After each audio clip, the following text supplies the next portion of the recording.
Hi there, I'm Joey. I'm Jacob. And we are watching Star Trek for the first time. Last time on Star Trek, we had Haven with Majel Barrett, not as a computer, which was nice, or Nurse Chapel, which was interesting. We had an overbearing mother, and I really dug that performance. She was really funny. I really enjoyed her. Didn't enjoy much. I didn't enjoy much else, but she was great. But what else is new? All right. Today we're watching an episode called "The Big Goodbye." Oh. I'm a little worried because we just did an episode about doing a little fake out character exit thing from the show, and this sounds like it might do the same thing. So that kind of concerns me. The writing room was just running on its wheels, I guess. Yeah, it was. They were. I mean, who knows? Who knows? I really don't know anything about the behind the scenes process, and obviously I shouldn't. I'm watching this for the first time. I don't want to sort of like ruin my own expectations by looking into the sort of behind the scenes things that went into this, at least for now. But I don't know. I don't know what these guys were thinking. I could also be completely wrong, but I guess we're gonna find out. We're gonna get into post-episode thoughts in a second. Be sure to join us then. We're about to watch The Big Goodbye.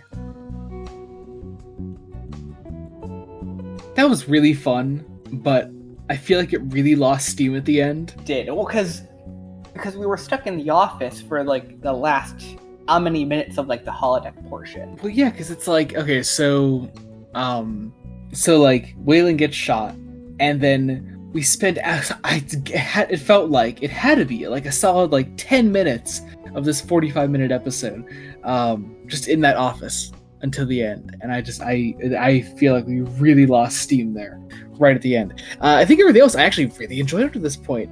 I thought that was I thought it was really, really fun. Great idea. I have heard of, I think mostly because you told me actually. Yeah, I remember when I saw the like proto holodeck thing in TAS. Mm-hmm.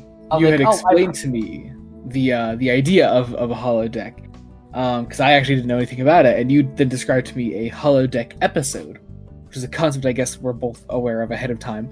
This idea that you can do entire episodes in this holodeck, because it's a fun idea, and you can do really fun things like this.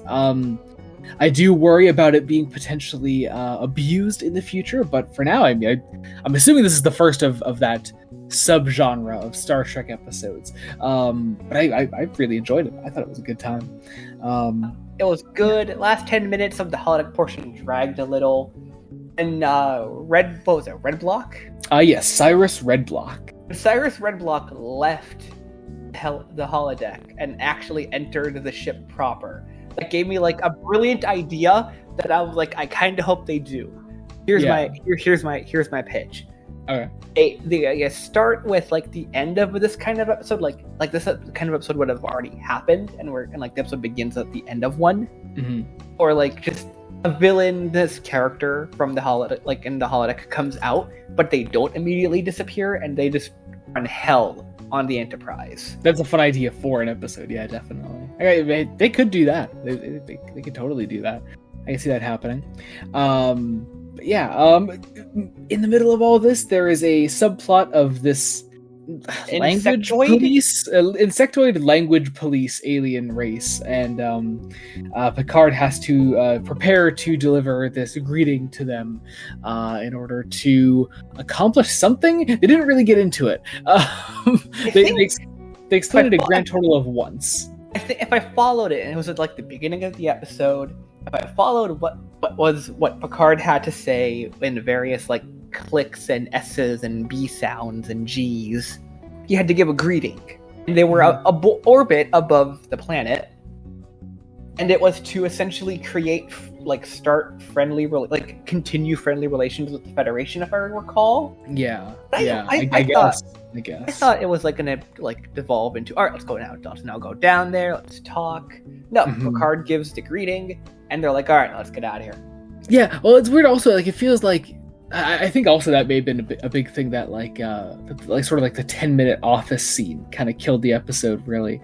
Was that we were put on this sort of like ticking clock. It was like, Riker tries to greet the insectoids himself, and they're like, we will not talk to anyone unless it is your captain, and so Riker's like, fuck, we need to get Picard. So they try to get Picard, and then they can't get Picard, and then we never see Riker for like the rest of the episode after Geordi goes to look for him.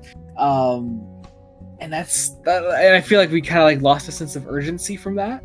I thought personally. Basically, the last 15 minutes of this episode in particular, which is a large portion of the episode in reality, kind of loses all sense of urgency and fun we were having. Because up until then, it's a great time. It is a detective mystery. Picard is accused of murder. He's interrogated. He's got Crusher. Because everything is fictional, it doesn't matter. Yeah. He's got Data with him, who is absolutely lapping up the time period. He's got an Earth fiction expert with him in the form of Waylon, who I thought for sure was going to die, but he was not dead by the end. So that was interesting.